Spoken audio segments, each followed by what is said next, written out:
کاشانۂ بصیرت ایک ایسا یوٹیوب چینل جس پر ہر قسم کی دینی کتب بالخصوص محروم بصارت افراد کے لیے آڈیو اور ویڈیو فارمیٹ میں دستیاب ہیں اور بالعموم تمام مسلمان برادران و خواہران کے لیے دستیاب ہیں۔ اس لیے آپ سے گزارش ہے کہ بیل آئیکن کو پریس کر کے ہمارے اس چینل کو ضرور سبسکرائب کیجیے تاکہ آئندہ آنے والی ہر کتاب آپ کو بر وقت ملتی رہے۔ کاشانۂ بصیرت۔ اعوذ باللہ من الشیطان الرجیم، بسم اللہ الرحمن الرحیم۔ کاشانۂ بصیرت یوٹیوب چینل کے بابصیرت سامعین السلام علیکم۔ میں پارٹ 19 کے ساتھ حاضر ہوں۔ کتاب زندگانی جناب فاطمہ زہرا سلام اللہ علیہا کا مطالعہ ہمارا جاری ہے اور ہم صفحہ نمبر 232 تک پہنچ چکے۔ یہاں پر موضوع ہے روپیہ پیسہ ان مشکلات کا حل نہیں ہے۔ بعض عقل کے اندھے لوگوں نے ایک دوسرا اشتباہ پیدا کیا ہے کہ آنے والے دور کا تعلق اسی دو روزہ زندگی سے ہے، لہذا اس کے مشکل حالات سے بچنے کے لیے مال و دولت جمع کرنا چاہیے۔ تھوڑا سا غور و فکر کرنے کے بعد بخوبی یہ حقیقت سامنے آ جاتی ہے کہ کتنی مصیبتیں ہیں اس انسان کے سامنے جو مال و دولت سے دور نہیں ہوتی۔ کہ جائے کہ یہ روپیہ پیسہ ہماری تکلیف کو دور کرے، یہ بذات خود ہمارے لیے درد سر اور بہت بڑی مصیبت ہے، جس کے لیے ہر وقت یہ فکر رہتی ہے کہ یہ مال چوری نہ ہو جائے یا گم نہ ہو جائے اور اس سے تجارت میں نقصان نہ ہو جائے۔ جب ایسا ہے تو یہ مال انسان کی مشکل کا حل نہیں ہے بلکہ خود ایک مشکل ہے جس کی حفاظت انسان کو کرنی پڑتی ہے۔ تو پھر مال انسان کا محافظ نہیں، انسان اس کا محافظ ہے، اور جو ایک اچھی خاصی تکلیف دہ ذمہ داری ہے۔ اگلا پیراگراف ہے کہ دوسری بات، اگر خدا نخواستہ قحط پڑ جائے تو کیا آپ روپے کو کھا کر پیٹ بھر لیں گے؟ یا جب کبھی عام مرض آتے ہیں یا کوئی ناگہانی پریشانی آتی ہے یا متعدی مرض لگ جاتا ہے تو کیا آپ کا مال اس مشکل کا حل ہو سکتا ہے؟ یا کیا یہ مال سیلاب اور طوفان اور زلزلہ اور اس قسم کی دوسری مصیبتوں اور آندھی وغیرہ کے سامنے رکاوٹ بن سکتا ہے؟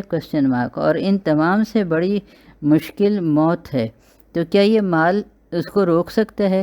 عارضی چیزوں کو دائمی حقیقت میں ترجیح دینا خلاف عقل و نقل ہے۔ مترجم۔ اور صفحہ نمبر ہے 233 اور آگے موضوع ہے کہ خطرات زیادہ ہیں، وسیلہ ایک ہے۔ پس یقیناً بہت سی ظاہری اور باطنی اور دنیاوی اور اخروی خطرات ہمارے سامنے موجود ہیں، اور جب ایسا ہی ہے تو کیا خداوند عالم نے ان سے بچنے کا کوئی وسیلہ بھی قرار دیا ہے یا نہیں؟ ہے، اور ہاں بے شک ایک مضبوط وسیلہ اور ان سے بچنے کا محفوظ قلعہ اور مضبوط رسی خداوند عالم نے عوام کے سامنے پیش کی ہے، اور وہ ہے پاک و پاکیزہ اہل بیت علیہ السلام، رسول صلی اللہ علیہ وسلم کی ولایت اور محبت، جو ہر مشکل کے سامنے ایک مضبوط دیوار ہے۔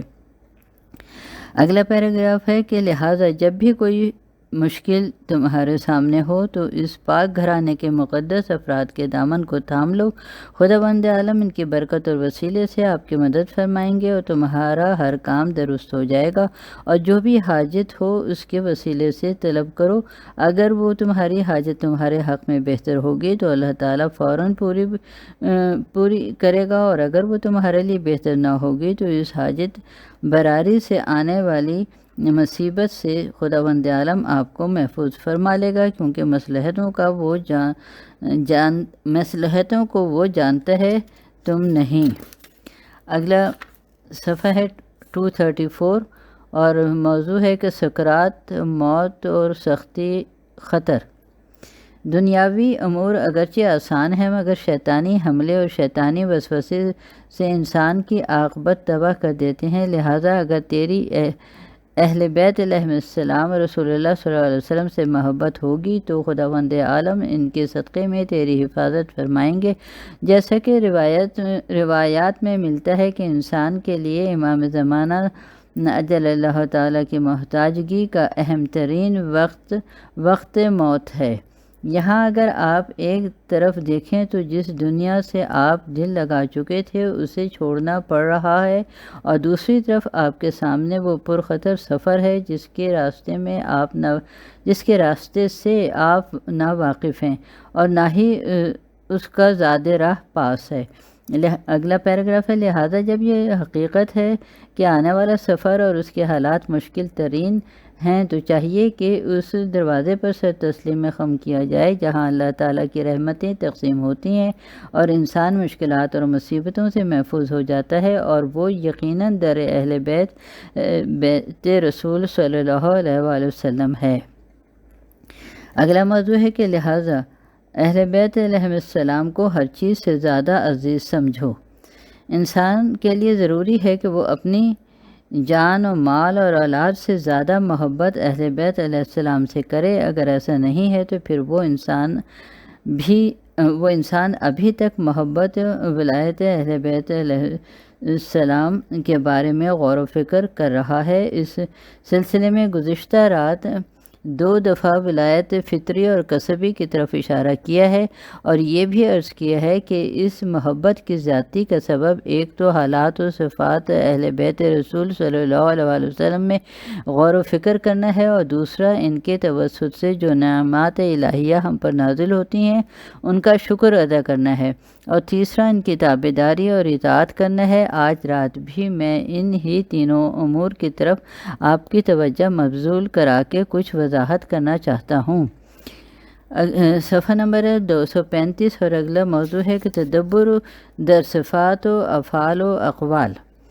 اگر حضرت انسان حالات آل محمد علیہ السلام میں غور و فکر کرے اور ان کی صفات کمالیہ کو پہچان لے اور ان کی رفتار و گفتار اور کردار کو دیکھ کر سمجھ لے تو یہی کام اسے دوستی آل محمد علیہ السلام کی طرف کھینچ لائے گا، کیونکہ انسان فطری طور پر کمالات کو پسند کرتا ہے، لہٰذا اگر وہ چاہے یا نہ چاہے اس کی فطرت اسے صاحب کمال کی محبت میں غرق کر دیتی ہے۔ مثلا اگر آپ سخاوت اور سخی کو پسند کرتے ہیں تو جب بھی کوئی شخص آپ کے سامنے حاتم طائی کی سخاوت کا تذکرہ کرے گا تو یقیناً اسے صاحب کمال ہونے کی وجہ سے آپ پسند کریں گے اور اس سے محبت کریں گے۔ لہٰذا ضروری ہے کہ ان سرداروں کے کمالات کا تذکرہ کیا جائے تاکہ دنیا والوں پر واضح ہو جائے کہ صاحب کمال یہی مقدس لوگ ہیں جن میں کمالات کی حد نظر آتی ہے، جن کی کمالات ہیں دنیاوی غرض، جن کی کمالات میں دنیاوی غرض نہیں ہے بلکہ حصول رضائے الہی کا سلسلے میں موجود ہیں۔ اور صفحہ نمبر ہے 236 اور آگے موضوع ہے اہمیت مجلس یا یاد اہل بیت علیہ السلام۔ اسی لیے روایات میں آیا ہے کہ خداوند عالم اس مجلس و محفل و اجتماع کو پسند کرتا ہے جس میں علی علیہ السلام اور اولاد علی علیہ السلام کا ذکر کیا جائے۔ اگلا پیراگراف ہے، یہ وہی مجلس ہوتی ہے جس سے ملا اعلیٰ کے فرشتے عطر سے زیادہ خوشبو لے کر جاتے ہیں تو دوسرے تمام فرشتے سوال کرتے ہیں کہ یہ عظیم اعلیٰ ترین خوشبو تم کہاں سے لائے ہو؟ تو وہ جواب دیتے ہیں کہ ہم ایک ایسی مجلس میں شرکت کر کے آ رہے ہیں جن میں علی علیہ السلام اور اولاد علی علیہ السلام کا ذکر ہو رہا تھا۔ تو وہ فرشتے یہ بات سن کر علی علیہ السلام اور اولاد علی علیہ السلام سے اپنی محبت کو اور زیادہ کر لیتے ہیں۔ یہی وجہ ہے کہ محمد اور آل محمد علیہ السلام پر درود پڑھنے کی بہت ہی محیر العقول فضیلت سے تعبیر کیا گیا ہے تاکہ اس مناسبت سے لوگوں کی ان سے محبت اور زیادہ ہو۔ اگلا موضوع ہے کہ واسطہ نعمت خدا را بشناسیم۔ یہاں پہ دوسرا سبب خداوند عالم کی ان نعمات اور احسانات کو زیادہ دوسرا سبب خداوند عالم کی ان نعمات اور احسانات کو یاد کر کے شکر ادا کرنا ہے جو ان مقدس ہستیوں کے طفیل ہم تک پہنچ رہی ہیں اور وہ پہنچتی رہیں گی، جیسا کہ کہا گیا ہے کہ الانسان عبید الاحسان، انسان احسان کا غلام ہے، لہٰذا جب کسی شخصیت کا مکمل تعارف آپ کے سامنے آ جائے گا تو یقیناً آپ اس کے گرویدہ ہو جائیں گے۔ یہاں اللہ تعالیٰ کی نعمات کو سمجھنا چاہیے کہ جو اس قدر ہیں کہ شمار میں نہیں آ سکتی، جیسے کہ قرآن مجید میں صاف اعلان ہو رہا ہے۔ اور یہ ہے سورہ ابراہیم کی آیت نمبر 34، اور اس کا ترجمہ ہے کہ اور پھر ہر چیز سے جو کچھ تم نے اس سے مانگا اس نے تمہیں وہی کچھ دیا، اور اگر تم اللہ تعالیٰ کی نعمت کو گنو تو تم اس کا احاطہ نہ کر سکو گے۔ بے شک انسان بالضرور بڑا بے انصاف اور ناشکرا ہے۔ اور اگلا پیراگراف ہے، یہ جتنی برکتیں اور رحمتیں اور نعمتیں آپ پر نازل ہو رہی ہیں یہ سب اہل بیت علیہ السلام رسول اللہ صلی اللہ علیہ وسلم کے طفیل ہے، اور جتنی بھی آپ کی مشکلات دور ہوتی ہیں سب انہی مقدس ہستیوں کے صدقے میں ہیں۔ اگلا موضوع ہے کہ امام جعفر صادق علیہ السلام اور ابو حنیفہ کی گفتگو۔ ایک روایت میں ہے کہ ایک دن حضرت امام جعفر صادق علیہ السلام غزہ کی طرف متوجہ ہو رہے تھے کہ ابو حنیفہ بھی آپ کے ساتھ آ کے شریک ہو گیا۔ ہاتھ دھونے کے بعد صادق آل محمد صلی اللہ علیہ وآلہ وسلم نے فرمایا، الحمدللہ رب العالمین، پالنے والے یہ نعمت تیری اور تیرے حبیب محمد صلی اللہ علیہ وآلہ وسلم کی طرف سے ہے۔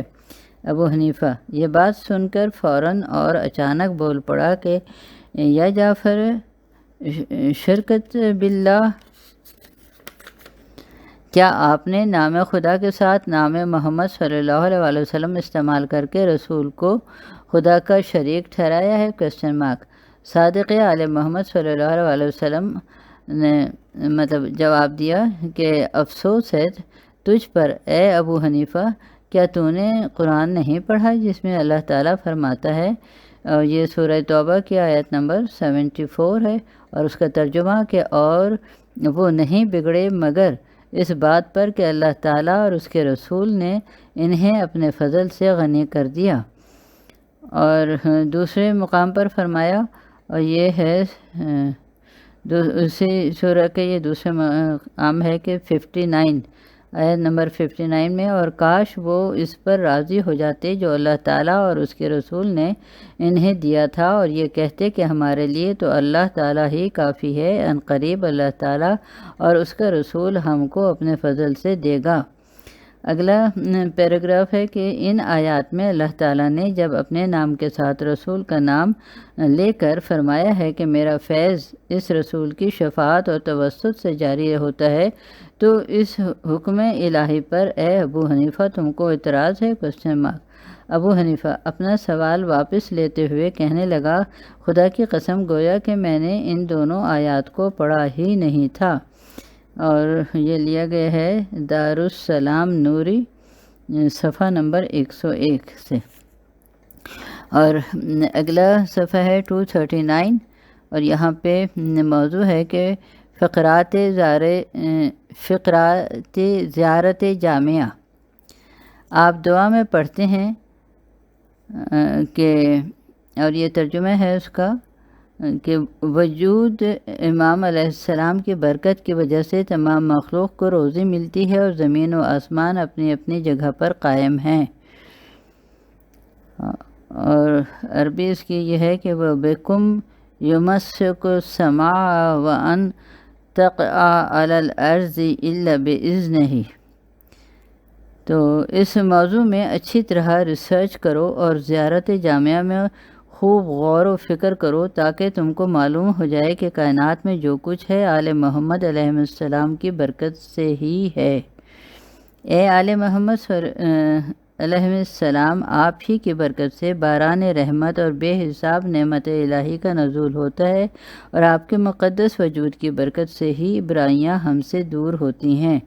یہ زیارت جامعہ کے الفاظ، ان کے کچھ فقرات تھے۔ اور اگلا موضوع ہے کہ شیعوں کے لیے برکات۔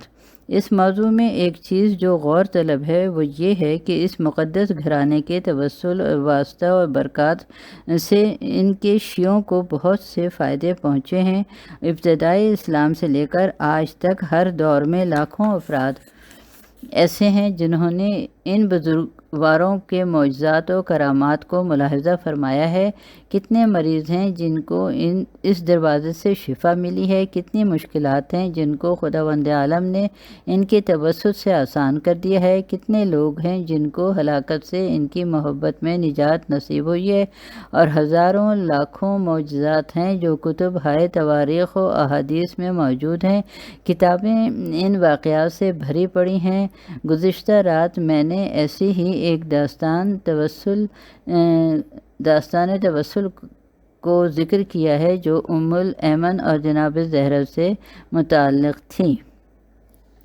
تو یہ اس طرح یہاں پر ہماری 9ویں مجلس کا اختتام ہوتا ہے، اور 10ویں مجلس کا آغاز ہم کر رہے ہیں۔ یہاں صفحہ نمبر ہے 241، اور یہاں اس کی تاریخ دی گئی ہے بتاریخ شب سہ شنبہ منگل، اور 23 جمادی الاول، 34، 10، 16 اور 75۔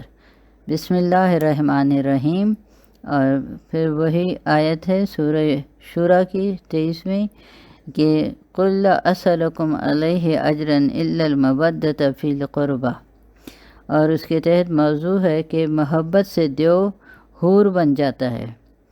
ولایت اہل بیت علیہ السلام ایک ایسا نور ہے جو ہر دل میں جگہ لے سکتا ہے، اور وہ اپنے خواص اور آثار رکھتا ہے، ذاتی ایمان کا موجب بنتا ہے، بلکہ نور ولایت ہی نور ایمان ہے۔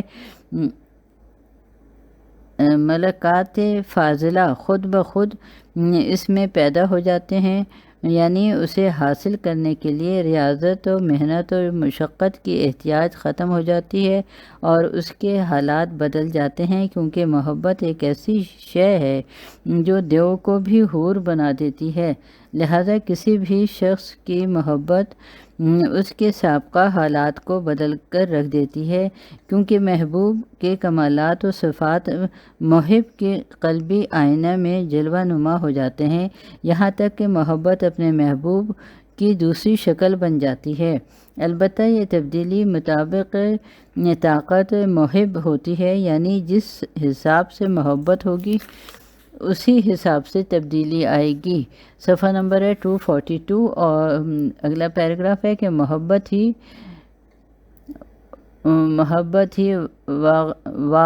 داغ ہائے درد کو صاف کر دیتی ہے۔ محبت سے ہی درد کے مرض کو شفا مل جاتی ہے۔ محبت سے ہی تانبا سونے کی شکل اختیار کر لیتا ہے۔ محبت سے ہی کڑوی چیز میٹھی بن جاتی ہے۔ اگلا موضوع ہے کہ حکمت و توکل کو دوستی کے ذریعے تلاش کرو۔ چنانچہ رسالت مآب صلی اللہ علیہ وآلہ وسلم فرماتے ہیں، اور اس کا ترجمہ ہے یہ کہ جو شخص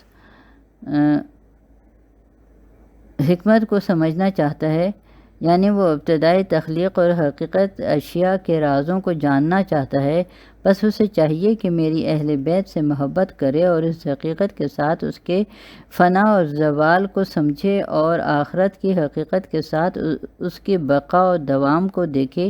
یہ تمام باتیں اس وقت تک ناممکن ہیں جب تک میری اہل بیت علیہ السلام سے محبت نہ کی جائے۔ بس میری اہل بیت علیہ السلام کو اپنے دلوں میں جگہ دو، کیونکہ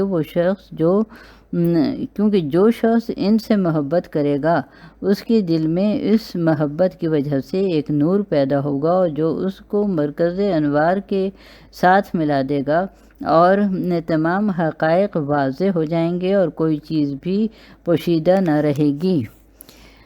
صفحہ نمبر ہے 243 اور اگلا پیراگراف ہے، جو شخص خدا پر توکل پیدا کرنا چاہتا ہے اسے بھی چاہیے کہ میری اہل بیت علیہ السلام سے محبت کرے، اور عذاب قبر سے جو شخص اپنے آپ کو بچانا چاہتا ہے وہ بھی میری اہل بیت علیہ السلام سے محبت کرے، اور جو شخص بغیر حساب و کتاب کے داخل جنت ہونا چاہتا ہے اسے بھی چاہیے کہ وہ میری اہل بیت علیہ السلام سے محبت کرے۔ اگلا موضوع ہے کہ دوستی آل محمد صلی اللہ علیہ وآلہ وسلم و 20 خصلت، 20 یعنی 20۔ اچھا، اگلا اور پیراگراف ہے کہ اس حدیث سے بھی روشن تر حدیث رسول اللہ صلی اللہ علیہ وآلہ وسلم ہے، جس میں خاتم الانبیاء صلی اللہ علیہ وسلم فرماتے ہیں کہ جو شخص میری اہل بیت سے منصوص من اللہ اماموں سے محبت کرتا ہے اسے بروز محشر خداوند عالم فرمائے گا، پس دنیا و آخرت کی بھلائی تیرے لیے ہے، اور اس حقیقت میں شک کی قطعاً کوئی گنجائش نہیں ہے، وہ شخص اہل جنت ہوگا، کیونکہ میری اہل بیت علیہ السلام کی دوستی میں 20 خصائل ہیں، جن میں 10 کا تعلق دنیا سے اور باقی 10 کا تعلق آخرت سے ہے۔ اور اگلا موضوع ہے کہ ہر دلی حب خدا دارد، ہر دلی حب خدا دارد، نہ دارد حب دنیا، اور وہ 10 خصلتیں جن کا تعلق دنیا سے ہے وہ ان میں سے یہ ہیں۔ پہلی خصلت ہے کہ چنانچہ خود الزہد فی الدنیا، یہ پہلی خصلت ہے۔ چنانچہ خود اہل بیت علیہ السلام عصمت و طہارت کا دنیا سے کوئی تعلق نہیں تھا، لہٰذا یہ ہو ہی نہیں سکتا کہ ان کا ماننے والا دنیا سے محبت کرے یا دنیا کا مال و دولت اور مقام اور شہرت اسے فریب دے سکے، کیونکہ جس دل میں حب خدا ہے اسے دنیا کی کیا پرواہ ہے؟ کیا کبھی کسی بادشاہ نے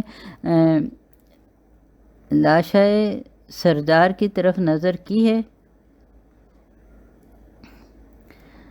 اور اگلا موضوع ہے کہ حرص بننے کی و درآ نتیجہ دوستی۔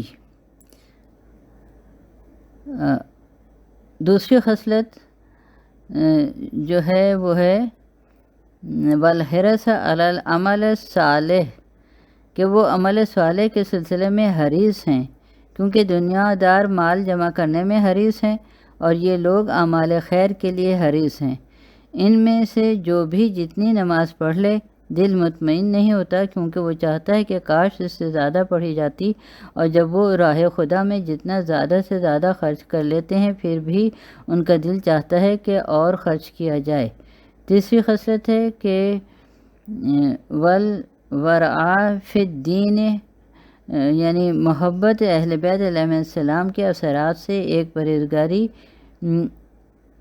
ایک بھی ہے، یعنی اگر محب اہل بیت علیہ السلام کو لاکھوں روپے کی لالچ دے کر کہا جائے کہ جھوٹی قسم کھاؤ یا ناحق گواہی دو تو وہ ہرگز اس کام کے لیے تیار نہیں ہوگا، جیسا کہ عرض کیا جا چکا ہے کہ محب اہل بیت علیہ السلام اس قدر زاہد ہے کہ اسے مال دنیا سے کوئی غرض نہیں ہے، کیونکہ وہ نہیں چاہتا کہ دنیاوی مال و دولت سے محبت کر کے جہنم کی آگ کا ایندھن بنے۔ اور اگلا موضوع ہے صفحہ نمبر 245 کہ شب زندہ داری و سحر خیزی۔ چوتھی خصلت والنشاط الی قیام اللیل، دنیا میں محبت اہل بیت علیہ السلام کا ثبوت شب زندہ داری ہے، اور نور ولایت اہل بیت علیہ السلام کی برکت سے مسرت اور سرور بھری صبح کا دیدار کرنا ہے اور بیداری سحر سے لطف اندوز ہونا ہے، اور یہ سب کچھ نور ایمان اور محبت اہل بیت رسول صلی اللہ علیہ وسلم کے بغیر ناممکن ہے۔ کیا آپ نے یہ بات سماعت نہیں فرمائی ہوئی ہے کہ 19 ماہ سیام کی صبح کو ملعون ابن ملجم کے ضرب کھانے کے بعد مولا امیر المومنین علیہ السلام حضرت علی علیہ السلام نے بارگاہ رب العزت میں عرض کی تھی کہ پالنے والے تو اس بات کا گواہ ہے کہ کسی بھی صبح کی سفیدی ظاہر نہیں ہوئی جس وقت علی علیہ السلام سو رہا ہو، بلکہ ہر روز اسی نے مجھے جاگتے ہوئے دیکھا اور میں نے اسے ظاہر ہوتے ہوئے دیکھا۔ اگلا پیراگراف ہے، محبان علی علیہ السلام کا بھی یہی طریقہ ہے، اور اگر کوئی اس عمل کا عامل نہیں ہے تو اس کی محبت میں نقص ہے، لہذا اسے چاہیے کہ اپنی اصلاح کرے اور اصلی محبت کا اظہار کرے۔ یہیں پر ہم اپنے اس آڈیو کا اختتام کرتے ہیں۔ اللہ حافظ۔ اگلے آڈیو کے ساتھ انشاءاللہ پھر حاضر ہوں گے۔